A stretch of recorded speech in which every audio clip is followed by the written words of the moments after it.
കരൾ രോഗം ഇന്ന് ദിനം പ്രതി വർദ്ധിച്ചു വരികയാണല്ലേ.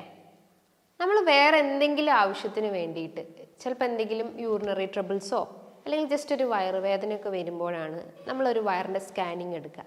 അപ്പോഴാണ് അതിൽ മെയിനായിട്ട് നോട്ട് ചെയ്തിട്ടുണ്ടാവും ഗ്രേഡ് 1 ഫാറ്റി ലിവർ അല്ലെങ്കിൽ ഗ്രേഡ് 2 ഫാറ്റി ലിവർ. അപ്പോൾ ഈ കരൾ രോഗം എന്തുകൊണ്ട് വരുന്നു? നമ്മുടെ ലൈഫ് സ്റ്റൈൽ ചേഞ്ചസ് മാത്രമാണോ അല്ലെങ്കിൽ മറ്റെന്തെങ്കിലും കാരണങ്ങളുണ്ടോ? അതേപോലെ ഇതിൻ്റെ ലക്ഷണങ്ങൾ എന്തൊക്കെയാണ്, മെയിൻ ലക്ഷണങ്ങൾ എന്തൊക്കെയാണ്, ഇത് നമുക്ക് എങ്ങനെ മാനേജ് ചെയ്യാം? അതായത് മാനേജ്മെൻറ്റ് എന്ന് പറയുമ്പം പലരും ചോദിക്കാറുണ്ട്, ഈ നീർക്കെട്ട് കുറയ്ക്കുന്ന ഭക്ഷണങ്ങൾ എടുക്കണം.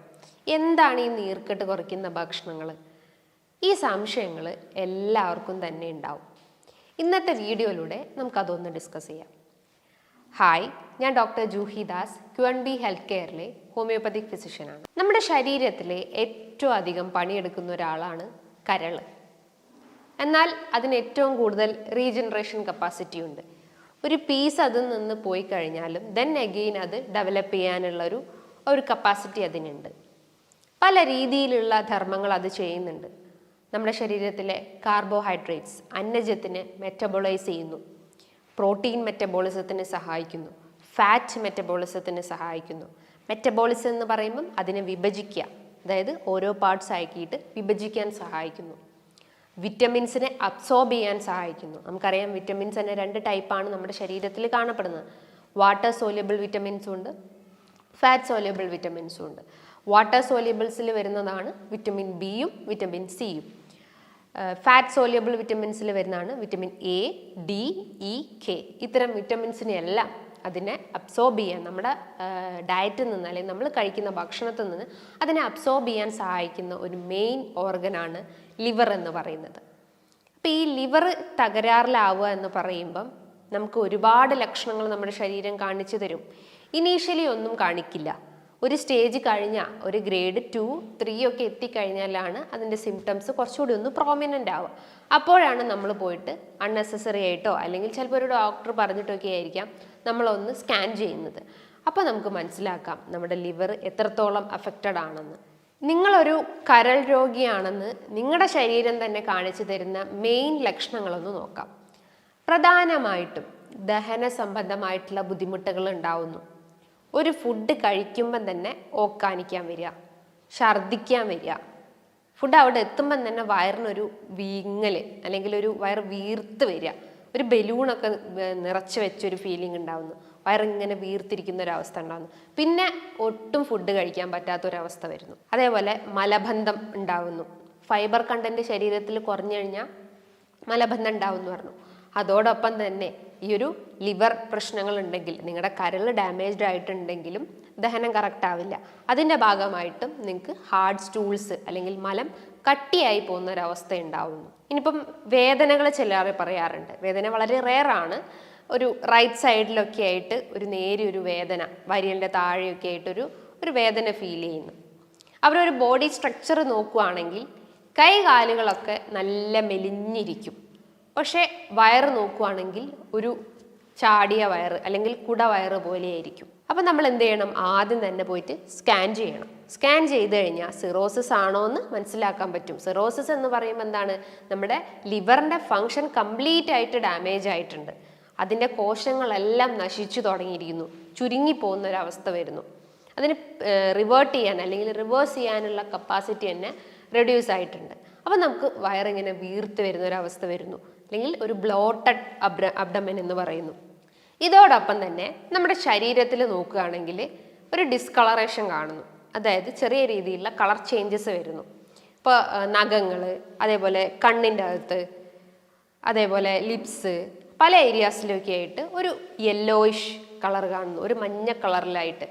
അപ്പോൾ ജോണ്ടിസ് കേസ് ആണെങ്കിൽ അല്ലെങ്കിൽ ഹെപ്പറ്റൈറ്റിസ് കേസസ് ഒക്കെ ആണെങ്കിൽ ഒരു എക്സ്റ്റേണൽ സയൻസ് എന്ന് പറയുമ്പം ജോണ്ടിസ്, അതായത് നമ്മുടെ കണ്ണിൻ്റെ ചുറ്റുമായിട്ട്, കണ്ണിൻ്റെ അകത്തായിട്ട് മഞ്ഞ കളർ കാണപ്പെടുന്നു, നഖങ്ങളിൽ മഞ്ഞ കളർ കാണപ്പെടുന്നു. അതാണ് മെയിൻ ഒരു സിംറ്റം എന്ന് പറയുന്നത്. കുറച്ചുകൂടി അഡ്വാൻസ്ഡ് ആയിട്ട് അല്ലെങ്കിൽ കുറച്ചുകൂടി കോംപ്ലിക്കേറ്റഡ് സ്റ്റേജ് ആണെന്ന് മനസ്സിലാക്കാം. മറ്റൊരു മെയിൻ ലക്ഷണം എന്ന് പറയുമ്പം നമ്മുടെ ഉള്ളം കയ്യിൽ ഈ ഒരു പമാർ ഏരിയയിൽ സ്കിന്ന് നോക്കുകയാണെങ്കിൽ നന്നായിട്ട് ചുവന്നിരിക്കുന്ന പാമാർ എരിത്തിമ എന്ന് പറയുന്നു. എരിത്തിമ എന്ന് പറയുമ്പോൾ എന്താ, നല്ല റെഡിഷ് ആയിട്ടുണ്ട് എന്ന്. ഈ ഒരു കൈയിൻ്റെ ഒരു ഏരിയ നല്ല റെഡിഷ് കളറായിട്ടുണ്ടാവാം.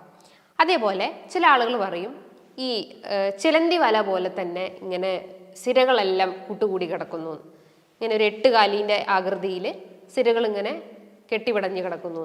അതിനാണ് സ്പൈഡർ വെയിൻസ് എന്ന് പറയുന്നത്. അത് നമ്മൾ വെരിക്കോസ് വെയിൻസിൻ്റെ കേസസിലായാലും നമുക്ക് കാണപ്പെടാം. അതോടൊപ്പം തന്നെ നമുക്ക് ക്ഷീണം തോന്നുക, കർശനമായിട്ടുള്ളൊരു ക്ഷീണം ഫീൽ ചെയ്യുക. മെൻ്റലി ആയാലും ഫിസിക്കലി ആയാലും ഒട്ടും ഒരു ഉന്മേഷം ഉണ്ടാവില്ല. ഒരു കാര്യം ചെയ്യാൻ തുടങ്ങിക്കഴിഞ്ഞാൽ ക്ഷീണം, കിടക്കണം എന്നുള്ളൊരു തോന്നൽ. എന്തെങ്കിലും ഒരു കാര്യങ്ങൾ ചെയ്ത് തുടങ്ങി കംപ്ലീറ്റ് ചെയ്യുമ്പോഴേക്കും തന്നെ ക്ഷീണം ഫീൽ ചെയ്യുക. ഡേയും നൈറ്റും എപ്പോഴും ഉറങ്ങണം എന്നുള്ളൊരു ചാൻസസ് വരിക. ഇനിയിപ്പോൾ വെയിറ്റ് നോക്കുകയാണെങ്കിൽ എന്താ, വെയിറ്റ് കുറഞ്ഞു പോകുന്നൊരു അവസ്ഥകൾ വരുന്നു. ഞാൻ പറഞ്ഞു നമ്മുടെ ശരീരത്തിലെ കരളാണ് നമ്മുടെ ശരീരത്തിലെ ഫാറ്റ് മെറ്റബോളിസത്തിന് സഹായിക്കുന്നത്. അതായത് നമ്മുടെ LDL കൊളസ്ട്രോള്, ബാഡ് കൊളസ്ട്രോള് അല്ലെങ്കിൽ HDL കൊളസ്ട്രോള്, ടോട്ടൽ കൊളസ്ട്രോളിന് ഇതിനെല്ലാം ഒന്ന് ബാലൻസ് ചെയ്ത് കൊണ്ടുവന്നത് നമ്മുടെ ലിവറാണ്. അപ്പം നമ്മുടെ ശരീരത്തിൽ LDL കൊളസ്ട്രോൾ കൂടിക്കഴിഞ്ഞാൽ ഒരു എക്സ്റ്റേണൽ സയൻസ് കാണിക്കും. അതായത് ലിവർ ഡാമേജ്ഡ് ആയിട്ടെന്ന് കാണിക്കുന്ന ഒരു എക്സ്റ്റേണൽ സയൻസ് നമ്മുടെ കണ്ണിൻ്റെയും അതേപോലെ തന്നെ നോസിൻ്റെയും ജംഗ്ഷനിലായിട്ട് ഒരു യെല്ലോയിഷ് പിഗ്മെൻറ്റേഷൻ അല്ലെങ്കിൽ ഒരു യെല്ലോയിഷ് കളറായിട്ടുള്ള ഒരു ഗ്രോത്ത് ഡെവലപ്പ് ചെയ്യും. അതിനാണ് സാന്തലിസ്മ എന്ന് പറയുന്നത്. അതേപോലെ തന്നെ മോണകൾ നോക്കുകയാണെങ്കിൽ രക്തം വരും. ചില ആളുകൾ വിചാരിക്കും ബ്രഷ് കുത്തിപ്പോയതായിരിക്കാം, അത് നാളെ മറ്റന്നാളായിട്ട് മാറും. പക്ഷെ അതല്ല. അതിൻ്റെ ഒരു കാരണം എന്ന് പറയുമ്പോൾ എന്താണ്, നിങ്ങളുടെ ശരീരത്തിൽ വിറ്റമിൻ സി കുറഞ്ഞിട്ടുണ്ട്. വിറ്റമിൻ സി കുറയാനുള്ള കാരണം എന്താ, നിങ്ങളുടെ ലിവർ ഡാമേജ്ഡ് ആയിട്ടുണ്ടാവാം. അതായത് കൃത്യമായിട്ട് വിറ്റമിൻ വലിച്ചെടുക്കുന്നില്ല നമ്മുടെ ശരീരത്തിൽ നിന്ന്. അപ്പോൾ വിറ്റമിൻ സി കുറഞ്ഞു കഴിഞ്ഞാൽ ഈ ഗം ബ്ലീഡിങ് ഉണ്ടാവുന്നു. അപ്പോൾ വിറ്റമിൻ സി ബൂസ്റ്റപ്പ് ചെയ്യുന്ന ഭക്ഷണങ്ങൾ എടുക്കാൻ ശ്രമിക്കാം. വിറ്റമിൻ സി അടങ്ങിയിട്ടുള്ള ഭക്ഷണങ്ങൾ എന്താ, ഏറ്റവും വലിയൊരു ഇൻഗ്രീഡിയൻ്റ് ആണ് നെല്ലിക്ക. അതേപോലെ ബെറീസ്, ബ്ലൂബെറി, സ്ട്രാൻബെറി, അതേപോലെ തന്നെ സ്ട്രോബെറി പോലത്തെ ഇത്തരം ബെറീസ് നിങ്ങളുടെ ഡയറ്റിൽ ഉൾപ്പെടുത്താൻ ശ്രമിക്കാം. ഈ ഒരു ലക്ഷണങ്ങൾ, ഇത്തരം ലക്ഷണങ്ങളാണ് ഈ ഒരു നിങ്ങളുടെ ലിവർ എത്രത്തോളം ഡാമേജ്ഡ് ആയിട്ടുണ്ടെന്ന് കാണിക്കുന്നത്. അപ്പോൾ ഇതിന് നിങ്ങൾ ആദ്യം തന്നെ ഒരു ബ്ലഡ് ടെസ്റ്റ് ചെയ്യുക. ബ്ലഡ് ടെസ്റ്റ് എന്ന് പറയുമ്പോൾ എന്താണ്, ലിവർ ഫങ്ഷൻ ടെസ്റ്റ്. അതിൻ്റെ അകത്ത് SGOT, SGPT വാല്യൂസ് നോക്കുക. സെറം ഗ്ലൂട്ടാമേറ്റ് ഓക്സാലോ ട്രാൻസ്ഫറേസ് ഏസ് എന്ന് പറയുമ്പോൾ എന്താണ്, അതൊരു എൻസൈംസ് ആണ്, ലിവർ ഉൽപ്പാദിപ്പിക്കുന്ന എൻസൈംസ് ആണ്. SGPT എന്ന് പറയുമ്പോൾ സെറം ഗ്ലൂട്ടാമേറ്റ് പൈറുവേറ്റ് ട്രാൻസമിനേസ്, അതും ഒരു എൻസൈംസ് ആണ്, ലിവർ ഉണ്ടാക്കുന്ന ഒരു എൻസൈംസ് ആണ്. അപ്പോൾ ലിവർ ഡാമേജ്ഡ് ആയിട്ടുണ്ടെങ്കിൽ എന്താ, ഈ എൻസൈംസിൽ വേരിയേഷൻസ് കാണിക്കും, അതായത് കൂടിയിട്ടുണ്ടെന്ന് മനസ്സിലാക്കാം. അതേപോലെ തന്നെ ബിലിറൂബിൻ്റെ വാല്യൂ നോക്കണം. ബിലിറൂബിൻ കൂടിയ കണ്ടീഷൻസ് എന്താണ്, ഹെപ്പറ്റൈറ്റിസ് കേസസ്. ഈ ലിവറിനെ പല കാരണങ്ങൾ കൊണ്ടും അത് ഡാമേജ് ആവാം, ലിവർ ഡാമേജ് ആവാം. ഒന്നാമത്തെ ഒരു കാരണം എന്ന് പറയുന്നത് viral infections, hepatitis B, hepatitis C പോലത്തെ എന്തെങ്കിലും ഒരു ഇൻഫെക്ഷൻസ്, വൈറൽ ഇൻഫെക്ഷൻസ് നിങ്ങളുടെ കരളിനെ ബാധിച്ചിട്ടുണ്ടെങ്കിൽ അത് മൂലവും ഇത്തരം പ്രശ്നങ്ങൾ കാണിക്കാം. അതേപോലെ നിങ്ങൾ കണ്ടിന്യൂസ് ആയിട്ട് ഒരു ആൽക്കഹോളിക് അഡിക്റ്റ് ആണെങ്കിൽ, കാലങ്ങളായിട്ട് നിങ്ങൾ മദ്യപിക്കുന്ന ആളുകളാണെങ്കിലും അതിൻ്റെ ഭാഗമായിട്ടും നിങ്ങൾക്ക് പ്രശ്നങ്ങൾ രൂപപ്പെടാം. നമുക്കറിയാം ഏറ്റവും അധികം ഒരു 60% ആളുകളിലും കാണപ്പെടുന്ന ഒന്നാണ് ഫാറ്റി ലിവർ എന്ന പ്രശ്നം. ഫാറ്റി ലിവർ എന്ന് പറയുമ്പോൾ എന്താ, ലിവറിന് ചുറ്റും കംപ്ലീറ്റ് ആയിട്ട് ഒരു കൂട് പോലെ കൊഴുപ്പടിഞ്ഞിട്ടുണ്ട്. അത് തന്നെ ഒത്തിരി സ്റ്റേജസ് ഉണ്ട്. ഗ്രേഡ് 1, 2, 3, 4. ഗ്രേഡ് 1 എന്ന് പറയുമ്പോൾ ഒരു മിതമായ രീതിയിൽ, ഒരു ചെറിയ രീതിയിൽ കൊഴുപ്പാണ്. അത് ചിലപ്പോൾ നമുക്കൊരു ഡയറ്റ് എടുത്താലോ ഒരു വർക്കൗട്ടൊക്കെ ചെയ്ത് കഴിഞ്ഞാൽ നമുക്ക് കുറയ്ക്കാൻ പറ്റുന്നതാണ്. ഒരു 8% കൊഴുപ്പ് ഇങ്ങനെ അടിഞ്ഞുകൂടി കിടക്കുന്നു. ഒരു ഗ്രേഡ് 2 എന്ന് പറയുമ്പോൾ ഒരു 8 മുതൽ 12% കൊഴുപ്പടിഞ്ഞിട്ടുണ്ട്. അപ്പോൾ കുറച്ചുകൂടി അതിൻ്റെ ഇൻറ്റൻസിറ്റി കൂടി. അപ്പോൾ നമ്മൾ എന്താ, കൂടുതലായിട്ട് നമ്മൾ എഫേർട്ട് എടുക്കണം അത് കുറയ്ക്കാൻ വേണ്ടിയിട്ട്.